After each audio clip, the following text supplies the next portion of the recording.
Doctor Who, Marco Polo by John Lucarotti. Read by Zienia Merton.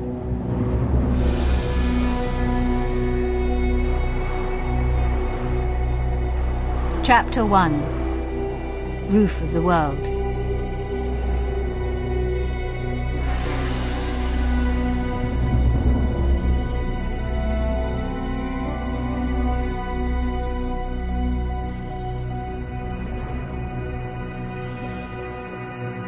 It's freezing cold outside, Susan said, looking at the external temperature thermometer in the TARDIS.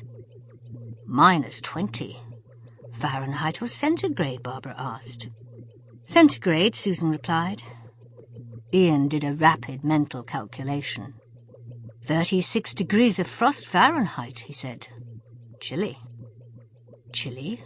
Where chilly, grandfather? Susan asked. The doctor went to the digital time orientation printout on the central control panel and pressed the appropriate button. Earth, he said, in the year 1289. Certainly not the Caribbean, then, Ian muttered. There's no call for sarcasm, Chesterton. The doctor sounded vexed. We'll move on. He operated the dematerialization control and all the lights went out. Hastily, the doctor took his pencil torch from his breast pocket and shone it on the main fuse box. The circuit breakers jumped, he said. Must have been a minor overload somewhere. He reconnected the breaker, but nothing happened. I can't work by torchlight, he added testily. Open the door, someone. What? In -20, Susan exclaimed. Put on your coat, child, the doctor replied, but open the door so that I can see what I am doing. It might be the middle of the night, Barbara observed. And it might equally be the middle of the day, the doctor retorted. Ian opened the door and was hit by an icy gust of wind. He shut it quickly. Daylight, he reported. Then wrap up warmly, the doctor advised. You'd think that something as sophisticated as the TARDIS would have a standby emergency lighting system, Ian grumbled. It doesn't need one, the doctor snapped. This situation can't happen. Out of respect, the others refrained from pointing out that it could and had. Using the pencil torch for light, they put on their warmest clothes, and Ian opened the door again.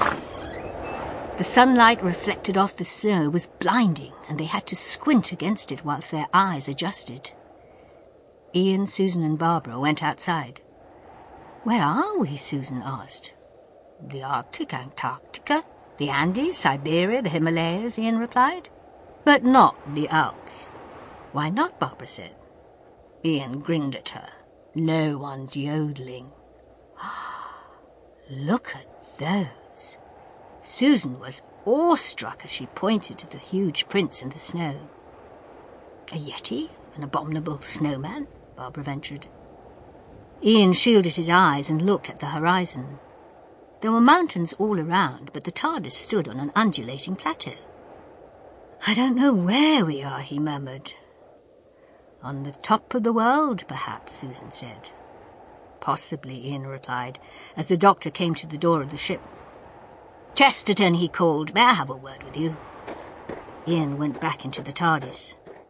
On the central control panel was a small black box with a hole burnt in one side.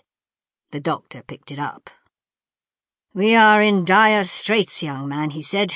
This is the energy distributor for the TARDIS, and it's gone to pot. No heat, no light, no power, nothing. How long will it take you to repair it, or make another one?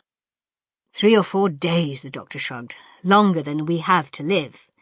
We'll freeze to death inside because as it becomes colder, the interior will turn into a cold storage room.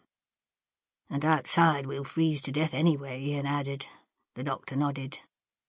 Then I'd better find fuel for a fire to keep us warm. Up here, the doctor exclaimed. What do you expect to find? Heaven only knows, Ian replied, but I must try. As Ian went to the door, the doctor asked him to send in Susan to help him. When Susan had got... Sample complete. Ready to continue?